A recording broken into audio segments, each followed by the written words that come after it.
आज की वीडियो कुछ ज़्यादा ही इम्पोर्टेंट है क्योंकि यह जॉन बनियन के द्वारा लिखा गया एलिगरी द पिलग्रिम्स प्रोग्रेस के ऊपर बनी हुई है।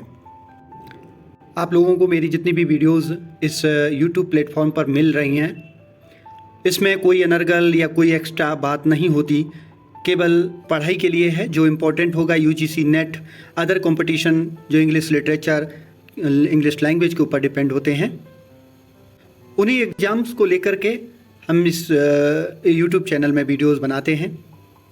प्लीज़ उनको कंटिन्यू पढ़ते रहिए। अगर अच्छे लगे तो कमेंट ज़रूर करना। आज की वीडियो पिलग्रिम्स प्रोग्रेस के ऊपर है। पिलग्रिम्स प्रोग्रेस एक ऐसे व्यक्ति के बारे में है जिसका नाम क्रिश्चियन है, जो अपने पाप और अपनी पीठ पर पड़े बोझ से चिंतित और शर्मिंदा भी है। उसे मुक्ति पाने के लिए दिव्य नगर की यात्रा करनी होगी। पिलग्रिम्स प्रोग्रेस एक सच्ची कहानी नहीं है, इसके बजाय यह एक रूपक कथा है जो जॉन बनियन ने अपने स्वप्न में देखी थी। इसका मतलब है कि कहानी में प्रत्येक पात्र और स्थान किसी न किसी चीज़ का प्रतीक जरूर है, सिंबलाइज किया है जॉन बनियन ने आध्यात्मिक यात्रा के रूपक के रूप में द पिलग्रिम्स प्रोग्रेस लिखी। उन्होंने विनाश के शहर से स्वर्गीय शहर की, क्रिश्चियन की भौतिक यात्रा को पृथ्वी से स्वर्ग की आध्यात्मिक यात्रा के रूपक के रूप में इस्तेमाल किया। द पिलग्रिम्स प्रोग्रेस जॉन बनियन का एक ऐसा उपन्यास है जो 2 भागों में प्रकाशित हुआ था। पहला भाग 1678 में प्रकाशित हुआ, जबकि दूसरा भाग 1684 में प्रकाशित हुआ था। इस उपन्यास में ये नोवेल फॉर्म में लिखा गया। उपन्यास में क्रिश्चियन नाम का एक व्यक्ति विनाश के शहर में अपने घर से सेलेस्टियल शहर यानी सिटी तक एक कष्टदायक यात्रा करता है। इसको एक रूपक के रूप में जाना जाता है, जिसका अर्थ है कि प्रत्येक चरित्र और स्थान एक प्रतीक है जो कहानी के समग्र प्रतीकात्मक संदेश में योगदान देता रहता है। इस मामले में पूरी कहानी एक प्रतीक सिंबलाइज है, जिसका उद्देश्य भौतिक दुनिया से स्वर्ग तक की आध्यात्मिक यात्रा का प्रतिनिधित्व करता है। पाठकों को यानी रीडर्स को ईसाई धर्म और ईसाई धर्म के द्वारा दिए गए पाप से मुक्ति तक की आध्यात्मिक यात्रा के बारे में जानता है। ये जानना है कि रीडर्स को कि ईसाई धर्म और ईसाई की एक ईसाई के पाप की मुक्ति की आध्यात्मिक यात्रा के बारे में जानना। इसके अतिरिक्त अपनी यात्रा में क्रिश्चियन से मिलने वाले कई पात्रों, जो यहाँ पर कैरेक्टर्स मिलेंगे, और स्थानों का नाम उन चीज़ों के नाम पर रखा गया। याद रखना, अभी कहानी चलेगी। क्रिश्चियन से मिलने वाले कई पात्र और जितने भी स्थान क्रिश्चियन के लाइन में आते रहेंगे, क्रिश्चियन जहाँ जहाँ जाएगा वो स्थान, नाम और कई पात्रों के नाम उन चीज़ों के नाम पर रखे गए हैं जिनका वे प्रतिनिधित्व करने वाले होते हैं, जैसे एवेंजलिस्ट और मिस्टर वर्ल्डली बिजमैन नामक पात्र और स्लो ऑफ डेस्पॉन्ड नामक स्थान नाम कई आएंगे। यह उन लोगों के लिए प्रभावशाली है जो ईसाई धर्म से पहचान रखते हैं। ऐसा इसलिए है क्योंकि इसमें ईसाई धर्म के कई मूल्यों का उल्लेख है। यह उपन्यास अपने प्रकाशन के बाद से ही ईसाइयों के बीच लोकप्रिय रहा है और आज भी पढ़ा जाता है। चलिए स्टार्ट करते हैं। इसके इम्पोर्टेंट फैक्ट्स पॉइंट्स जो आप नोट करते रहेंगे। Bunyan is best remembered for Pilgrim's Progress, a book which gained immediate popularity. By 1692, 4 years after the author's death, publisher Charles Doe, याद रखना, Charles Doe estimated that 1 lakh copies had been printed in England, as well as edition in France, Holland, New England and Wales. Sorry, spelling mistake है, WELSH. By 1938, 250 years after Bunyan's death, more than 1,300 editions of the book had been printed. The Pilgrim's Progress from this world to that which is to come. Its a full title name is a 1678 Christian allegory written by John Bunyan. It is commonly regarded as one of the most significant works of Protestant devotional literature and of wider early modern English literature. It has been translated into more than 200 languages and has never been out of print. It appeared in Dutch in 1681, in German in 1703, and in Swedish in 1727. The first North American edition was issued in 1681. According to literary editor Robert Mackham, लिखते हैं, there is no book in English apart from the Bible the equal Bunyan's masterpiece for the range of its readership or its influence on writers as diverse as William Hogarth, C.S. Lewis, Nathaniel Hawthorne, Herman Melville, Charles Dickens, Louisa May Alcott, George Bernard Shaw, William Thackeray, Charlotte Bronte, Mark Twain, John Steinbeck, and Enid Blyton. The lyrics of the hymn To Be a Pilgrim are based on the novel. Bunyan began his work while in the Bedfordshire country prison for violations of the Conventicle Act 1664, which prohibited the holding of religious services outside the auspices of the established Church of England. Roger Sharrock believe that it was begun during Bunyan's initial more lengthy imprisonment from 1660 to 1672, right after he had written his spiritual autobiography Grace Abounding to the Chief of Sinners. The English text comprises 1,800 to 8,260 words, याद रखना, and it's divided into two parts, each reading as a continuous narrative with no chapter divisions. The first part was completed in 1677. After the first edition of the first part in 1678, an expanded edition with additions written after Bunyan was freed appeared in 1679. The second part appeared in 1684. First part 1678 and second part 1684. There were 11 editions of the first part. 11 editions of the first part in John Bunyan's lifetime, published in successive years from 1678 to 1685 and in 1688, and there were two editions of the second part published in 1684 and 1686. कहते हैं John बनियन के जीवन काल में पहले भाग के 11 संस्करण यानी एडिशंस हुए थे, पब्लिश हुए थे, जो 1678 से 1685 तक और 1688 में लगातार वर्षों में प्रकाशित हुए, और दूसरे भाग के 2 संस्करण थे जो 1684 और 1686 में प्रकाशित हुए थे. This story is divided into 2 parts. The first part tells the story of Christian's journey, and the second part explores his wife Christiana and her children. First part of the story. This book is presented as a dream sequence narrated by an omniscient narrator. Note down. The allegory protagonist Christian is an everyman character, and the plot centers on his journey from his hometown, the city of destruction, this world, to the celestial city, heaven, atop Mount Zion. Christian is weighed down by a great burden, the knowledge of his sin. He believed came from his reading the book in his hand, the Bible. This burden, which would cause him to sink into hell, is so unbearable that Christian must seek deliverance. He meets evangelist as he is walking out in the field, who direct him to the wicket gate for deliverance. Since Christian cannot see the wicket gate in the distance, evangelist directs him to go to a shining light which Christian thinks he sees. Christian leaves his home, his wife and children to save himself. He cannot persuade them to accompany him. Obstinate man, a man and pliable a man, go after Christian to bring him back, but Christian refuses. Obstinate returns disgusted, but pliable is persuaded to go with Christian, hoping to take advantage of the paradise and that Christian claims lies at the end of his journey.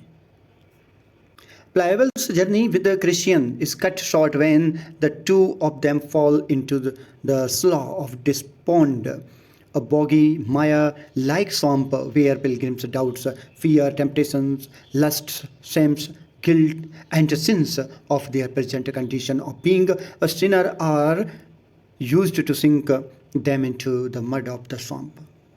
It is there in that bog where Pliable abandons Christian after getting himself out. After struggling to the other side of the slough, Christian is pulled out by help who has heard his cries and tells him the swamp is made out of the distance, scum and filth of sin. But the ground is good at the narrow picket gate.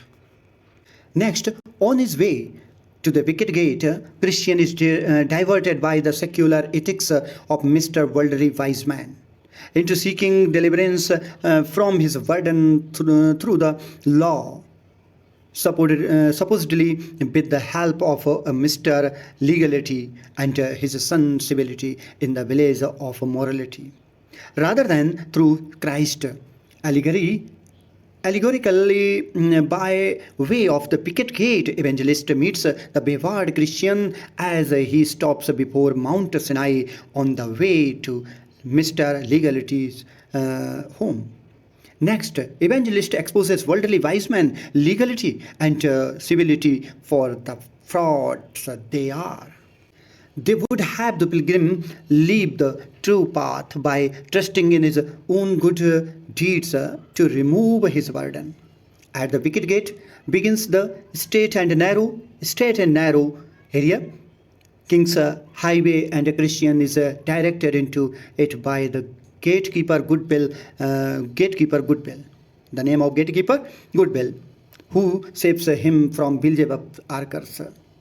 Further, Goodwill is shown to be Jesus himself. To Christians' query about relief from his burden, Goodwill directs him forward to the place of deliverance. Forward कर देता है.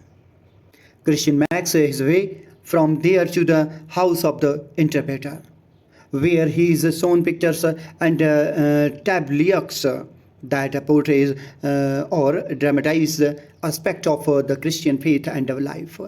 Rather, Sarok denotes them emblems. From that place, Christian finally reaches the place of deliverance. At last, he reaches the place of deliverance, allegorically the cross of Calvary, and open the sepulchre of Christ. After that, Christian is relieved of his burden. He is greeted by three angels, who gave him the greeting of peace, new garments, and a scroll as a passport in the celestial city. Encouraged by all this, Christian happily continues his journey until he comes upon three men named Simple, Sloth, Presumptions. Next point, Christian tries to help them, but they disregard his advice.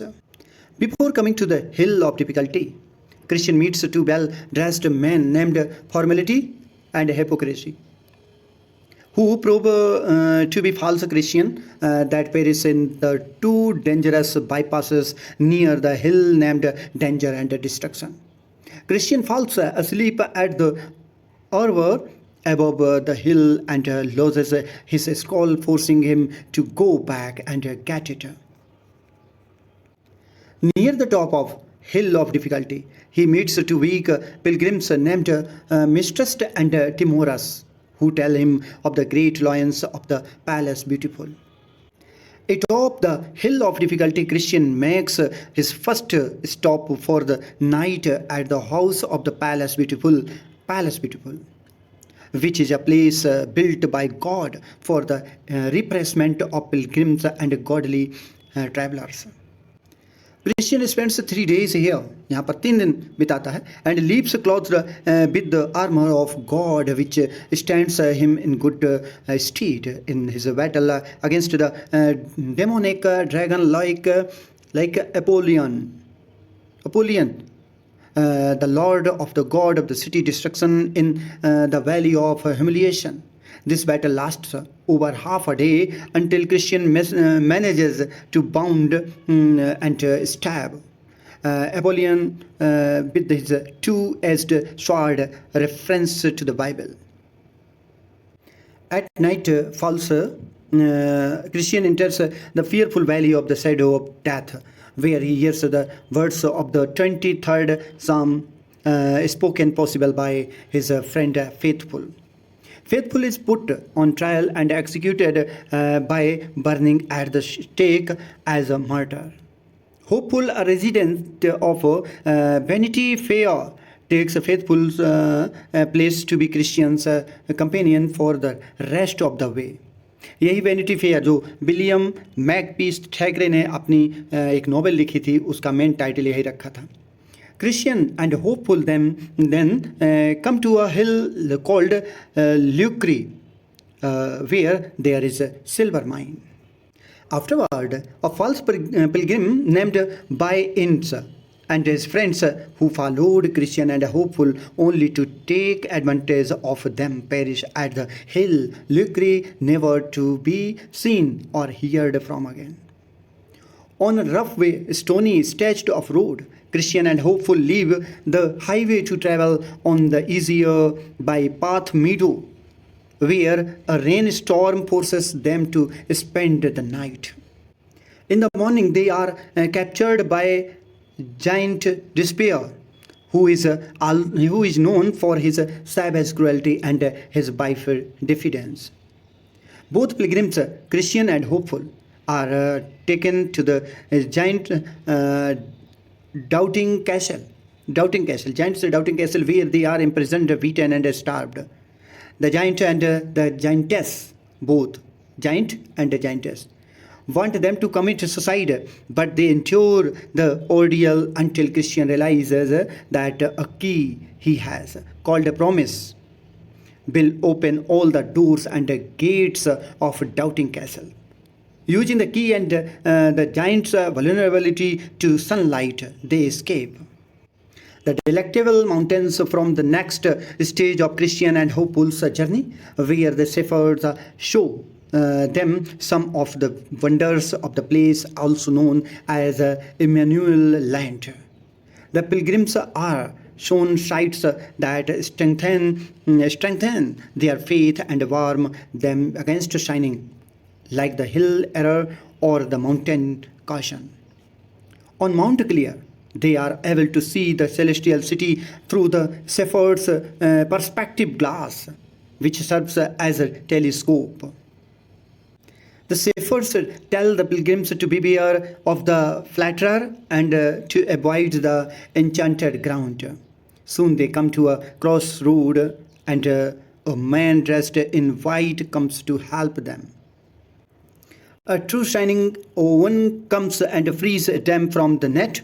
The angel punishes them for following the flatterer and then puts them back on the right path. The pilgrims meet an atheist who tells them heaven and God do not exist, but Christian and hopeful remember the shepherds and pay no attention of the man. Christian and hopeful come to the place where a man named Wanton Professor, who is chained by the rope of 7 demons who take him to a shortcut to the lake of fire, means hell.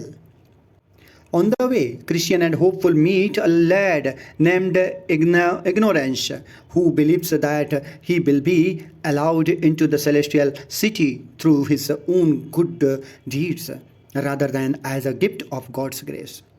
Christian and hopeful meet up with him twice and try to persuade him to journey to the celestial city in the right way.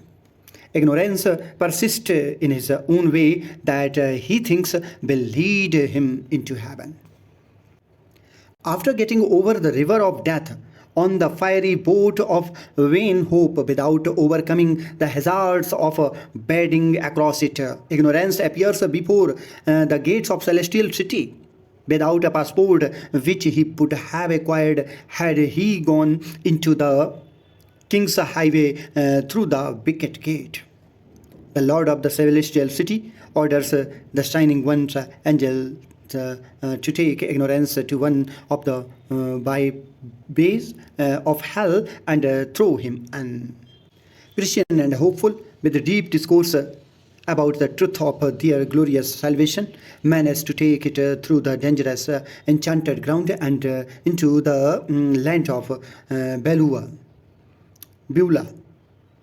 where they ready themselves to cross the dreaded river of death on foot on the Mount Zion and the Celestial City. Christian has a rough time of it because of his past sins bearing him down. But hopeful helps him over, and they are welcomed into the Celestial City. Next, second part.